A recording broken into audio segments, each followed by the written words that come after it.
ಸಪ್ತಮಿನ ಆ ಕಡೆ ಕರ್ಕೊಂಡು ಹೋಗಿ ಮಾತಾಡು. ಸರಿ ಅಮ್ಮ. ಹೋಗಮ್ಮ ಹೋಗು. ನಡೀರಿ. ಸಪ್ತಮಿ ನೀನ್ ಬಾಮ್ಮ. ನೀನ್ ನಡಿಯಮ್ಮ.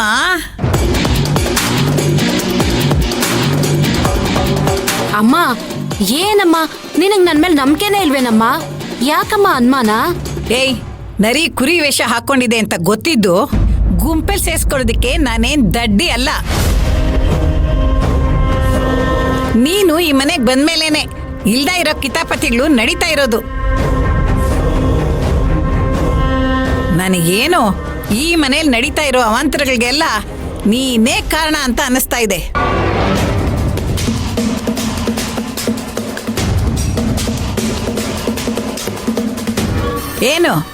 ಏನ್ ಕಣ್ಣು ಬಾಯಿ ಬಿಡ್ತಾ ನೋಡ್ತಾ ಇದೀಯಾ?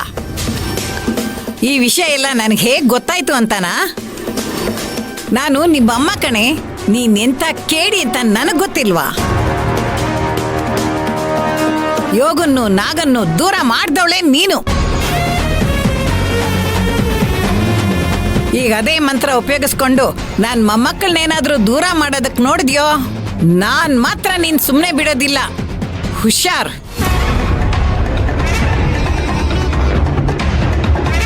ಏಯ್, ಏನೇ ಇಲ್ಲಿ ನೋಡ್ಕೊಂಡು ನಿಂತಿದ್ದೀರಾ? ಬನ್ರೆ.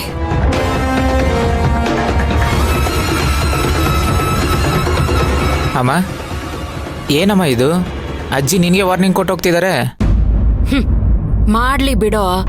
ಮುದುಕಿ ವಾರ್ನಿಂಗ್ ಕೊಟ್ರೆ ನಾನ್ ವಾರೇ ಮಾಡ್ತೀನಿ. ಈ ಮುದುಕಿ ಹೀಗೆ ಮಾಡ್ತಿದ್ರೆ ಮೊದ್ಲು ಡುಮ್ ಅನ್ಸೋದು ಈ ಮುದುಕಿನ್ನೇ.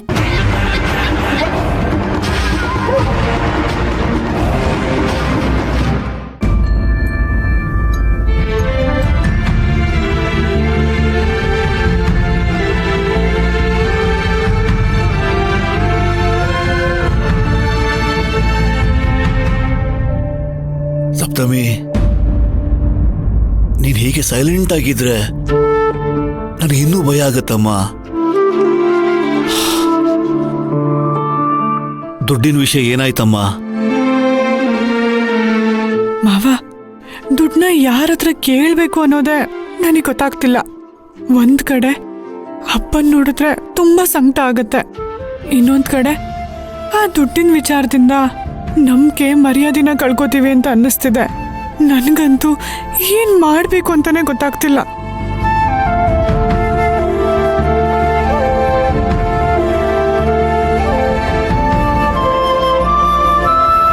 ಮಾವ, ಆ ದೇವ್ರು ನಮ್ಗೆ ಯಾಕೆ ಇಷ್ಟೊಂದು ಕಷ್ಟ ಕೊಡ್ತಿದ್ದಾನೆ? ನಮ್ಮಂತ ಮಿಡ್ಲ್ ಕ್ಲಾಸ್ ಜನನ ಆ ದೇವ್ರು ಆಡ್ಸೋದೇ ದುಡ್ಡಿಂದ ಅಮ್ಮ. ಹುಟ್ಟಿದ ತಪ್ಪಿಗೆ ಅನುಭವಿಸಲೇಬೇಕು. ಸಪ್ತಮಿ, ನನಗನಿಸ್ತಿದೆ ನೀನು ಯಾವುದಕ್ಕೂ ಒಂದ್ಸಲ ಸತ್ಯಭಾಮನ್ ಕೇಳೋದೇ ಒಳ್ಳೇದು ಅನ್ಸುತ್ತೆ. ಅಲ್ಲ ಮಾವ, ಎಲ್ಲ ಗೊತ್ತಿದ್ರು ನೀವು ಈ ತರ ಮಾತಾಡ್ತಿದ್ದೀರಲ್ಲ. ಆ ದೇವ್ರೆ ಬಂದು ಹೇಳಿದ್ರು ಈ ವಿಷಯದಲ್ಲಿ ಚಿಕ್ಕಮ್ಮನಿಂದ ಯಾವುದೇ ಪ್ರಯೋಜನೂ ಆಗಲ್ಲ ಮಾವ. ಹಾಗಾದ್ರೆ ನಾನು ಮೊದಲೇ ಹೇಳ್ದಾಗೆ ಒಡವೆಗಳನ್ನ ಅಡ ಇಡೋದೇ ಒಳ್ಳೇದು. ನಿಮ್ಮ ಅತ್ತೆ ಒಡವೆಗಳು ಸ್ವಲ್ಪ ಇದೆ, ಮಂದಾರನ ಕೇಳಿದ್ರೆ ಅವಳು ಸ್ವಲ್ಪ ಕೊಡ್ತಾಳೆ. ಆಮೇಲೆ ಮದುವೆಗೆ ಬಂದಿದ್ದಲ್ಲ ನಿನ್ ಫ್ರೆಂಡ್ ಮೀರಾ, ಅವಳ ಜೊತೆ ಸ್ವಾಮಿ, ಇವರೆಲ್ಲ ಕೈ ಜೋಡಿಸಿದ್ರೆ ಈ ಸಮಸ್ಯೆಗೆ ಖಂಡಿತ ಪರಿಹಾರ ಸಿಗುತ್ತಮ್ಮ. ಇಲ್ಲ ಮಾವ, ಇದೆಲ್ಲ ಮಾಡಿದ್ರೆ ಬಾಣ್ಲಿಯಿಂದ ಬೆಂಕಿಗೆ ಬಿದ್ದಾಗತ್ತೆ. ನಿಮ್ಮ ಮಗಂಗೇನಾದ್ರೂ ಈ ವಿಷಯ ಗೊತ್ತಾದ್ರೆ ಸಮಸ್ಯೆ ಹತ್ರಷ್ಟಾಗತ್ತೆ. ಅಪ್ಪಂಗೋಸ್ಕರ ಮಾಡಿರೋ ಸಾಲನ ಜಮೀನ್ ಪತ್ರ ಇಟ್ಟೇ ತೀರಿಸ್ಬೇಕು ಅನ್ನೋದೇ ಅವ್ರ ವಾದ.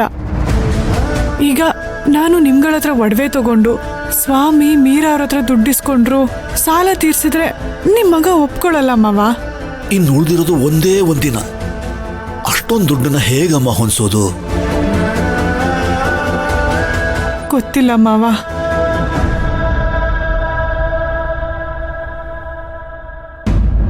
ಸಮಸ್ಯೆ ಕೊಟ್ಟಿರೋ ದೇವ್ರೆ ಇದಕ್ಕೊಂದು ಪರಿಹಾರ ತೋರಿಸ್ಬೇಕು. ಒಂದ್ ವೇಳೆ ದುಡ್ಡೇನಾದ್ರು ಅಡ್ಜಸ್ಟ್ ಆಗದೆ ನಿಮ್ ಮಗಂಗೇನಾದ್ರು ಅವಮಾನ ಆದ್ರೆ ನಾನಂತೂ ಬದುಕಿರಲ್ಲ ಮಾವ. ಸಪ್ತಮಿ, ಹಾಗೆಲ್ಲ ಮಾತಾಡ್ಬೇಡಮ್ಮ.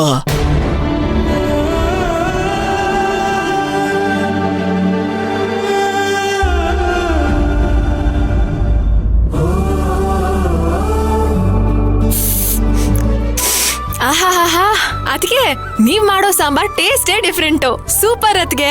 ಕರೆಕ್ಟ್ ನಾನಂತರೂ 2-3 ಸರಿ ಅನ್ನ ಚೆನ್ನಾಗಿ ಹಾಕೊಂಡ್ ತಿಂತೀನಿ. ಏಯ್ ಹುಷಾರು, ಹೊಟ್ಟೆ ಡಮ್ಮನ್ ಬಿಡತ್ತೆ.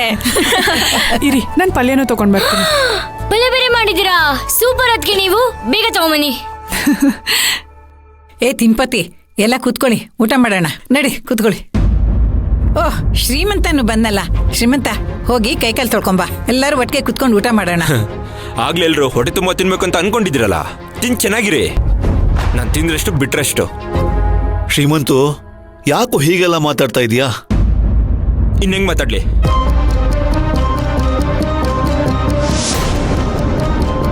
ನಾನು ನಿಮ್ಗೆ ಏನಪ್ಪ ಹೇಳಿದ್ದೆ? ಸಪ್ತಮಿ ಪತ್ರ ತಂದಿದ ತಕ್ಷಣ ಫೋನ್ ಮಾಡಿ ಅಂತ ಹೇಳಿದ್ದೆ ತಾನೇ? ಹೇಳಿದ ಕೆಲಸ ಯಾವತ್ತಾದ್ರು ಒಂದಿನಾದ್ರೂ ನೆಟ್ಟಿಗೆ ಮಾಡಿದಿರಾ?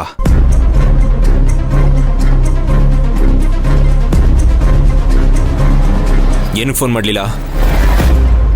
ಅದಕ್ಕೆ ಹೀಗೆಲ್ಲ ಮಾತಾಡ್ತಾರೇನೋ? ಮಾತಾಡ್ದೆ ಇನ್ನೇನ್ ಮಾಡ್ಲಿ? ನಾಳೆ ನಾನು 10 ಲಕ್ಷ ಕೊಡ್ಬೇಕು, ಅದ್ರ ಚಿಂತೆ ನನಗಿದೆ. ಅದ್ ಬಿಟ್ಟು ನಿಮ್ಗೆ ಯಾರಿಗಾದ್ರೂ ಇದ್ಯಾ?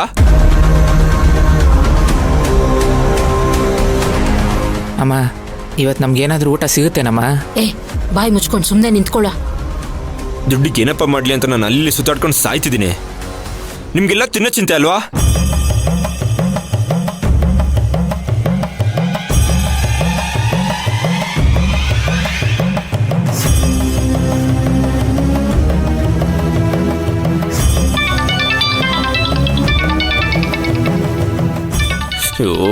ನೋಡಿ ನೋಡಿ, ಆ ರಾಜು ಇನ್ನೇ ಫೋನ್ ಮಾಡ್ತಿದ್ದಾನೆ ನೋಡಿ. ಲೌಡ್ ಸ್ಪೀಕರ್ ಹಾಕ್ತೀನಿ, ಅದೇನೇನು ಮಾತಾಡ್ತಾನಂತ ನೀವೇ ಕೇಳಿಸ್ಕೊಳ್ಳಿ.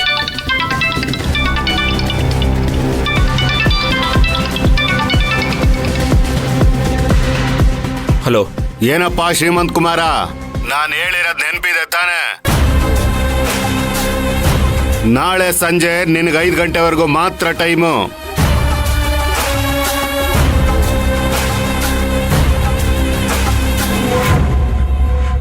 5 ಗಂಟೆ ಅಂದ್ರೆ 5 ಗಂಟೆ ಅಷ್ಟೇ. ಆದ್ರೂ ಮೇಲೆ ಒಂದೇ 1 ನಿಮಿಷ ಲೇಟ್ ಆದ್ರೂ ನಾನು ಸುಮ್ಮನೆ ಇರಲ್ಲ. ಕೇಳಿಸ್ಕೊಳ್ಳಿ.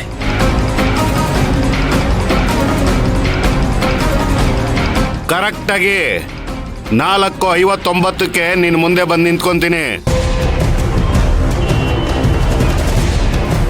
ನೀನ್ ನನ್ನ ದುಡ್ಡು ಕೊಡ್ಲಿಲ್ಲ ಅಂತ ಅಂದ್ಕೋ, ನಾನು ಹೇಳಿರೋದನ್ನ ಮಾಡ್ತೀನಿ, ಹೇಳ್ದೆ ಇರೋದನ್ನು ಮಾಡ್ತೀನಿ.